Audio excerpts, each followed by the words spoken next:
Okay.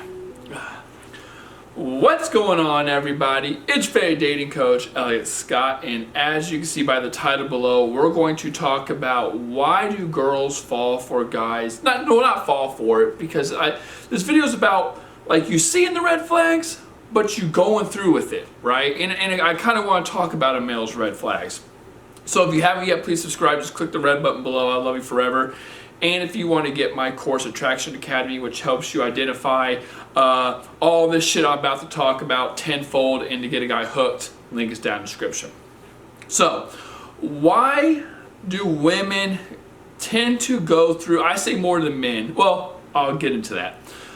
People in general, why do we go through all the bullshit that we go through when we see a guy's red flags, despite knowing it's not the best idea? And the reason I'm bringing this up is because I have people in the comment section talking about a guy's red flags, and so much, like, for me, I see the red flags. I don't know why a woman ignores them when she sees them. Well, I do know, but I'm going to tell you in this video. So I think it's a two-way thing, okay? There's an internal and an external, and please don't get offended when I say this.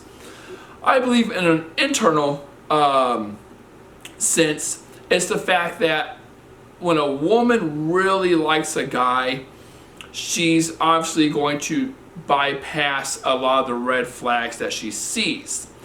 And if it's to the extreme, such as when a woman comes to me sometimes, a client, and I'm listening and I'm like, why are you with this guy? He treats you like complete shit. He ignores you. He doesn't text back. You're making all the effort. He's not trying. You're an option instead of a priority. He's not making the effort that he used to. It's died off. You haven't talked in so long. It's long dead. Like, all these things, I can only assume, right, that it comes from one of four things, or maybe all of the above, right? More the merrier, I guess. An insecurity, a lack of self-worth, a fear of being alone, or just a lack of quality options, okay? Because otherwise, why in the hell would you stick around with a guy who treats you the way this guy is treating you? That's just not fair to you, but you tend to do it anyway. So there has to be something internal, because it's not the guy's fault, right? I'm not trying to blame women, but you have to look at the context. How is it the guy's fault that he treats you like shit and you stick around? We can already establish that the guy's an asshole, that the guy's a piece of shit. Okay, well, now that you have that in your brain, you process that, why do you stick around? Okay? Which gets me on to the second thing, right? Again, I'm not trying to blame women. I'm just saying, like, if you know this and you have the insight and the logic of realizing what the hell's going on, you stick around. Now, that comes to the second thing. I think a lot of people fall under this category also, which is, and men do too, you fall for the guy you want him to be, or the idea of the guy, and not who he actually is. Okay, so again, I will have a lot of women who come to me and they'll say things like, oh, this guy's so great, he just has commitment fucking issues, or this guy's so great, he just doesn't know what he wants, or this guy's so awesome, he just can't communicate well, he just, you know, and I'm like, okay, yeah, awesome, but you gotta take that as part of the guy, okay? And that, trust me, it's a bigger deal than you think it is. A lot of women will, like, list all these great things about a guy, and then there's a couple things over here. But if you're talking to me as a client and you're watching my videos because of those two things, they play a bigger factor than you think, right? So let me give you an example that I use with my guy friends, right? I'll be talking to my guy friends, and we talk about, like, the ideal girl, you know, just like guy talk, whatever, just like girls talk about guys.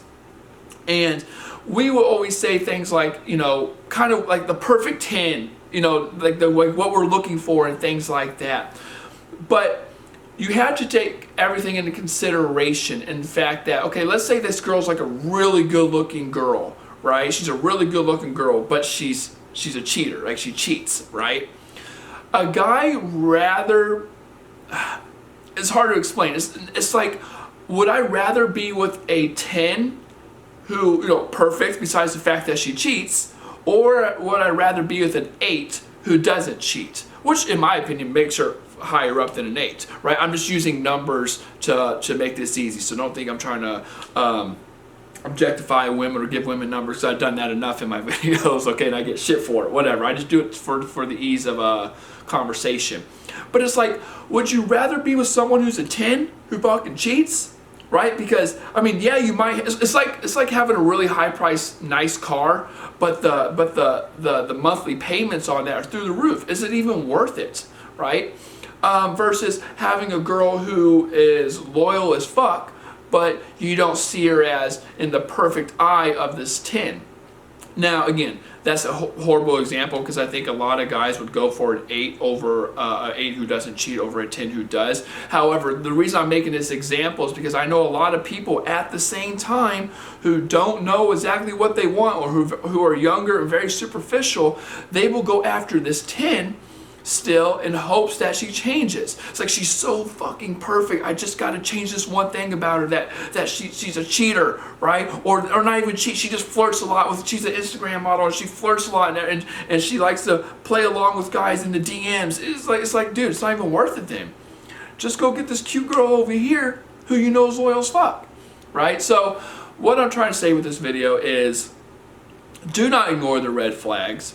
Red flags are very important, and I know a lot of women who will bypass it, and then 3 months down, I always talk about foundation, right? You have to have a healthy foundation to have a healthy relationship.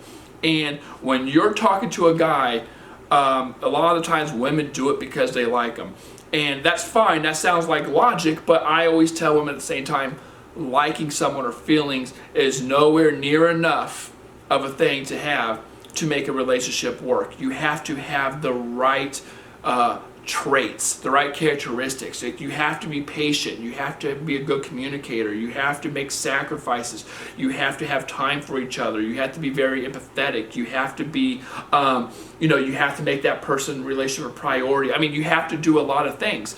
And a lot of guys will like a girl, but they don't want to do that, and vice versa. There's a lot of women who like a guy a lot, but he just got out of a relationship, or his last relationship was a marriage that he walked in on his wife getting plowed by a BBC.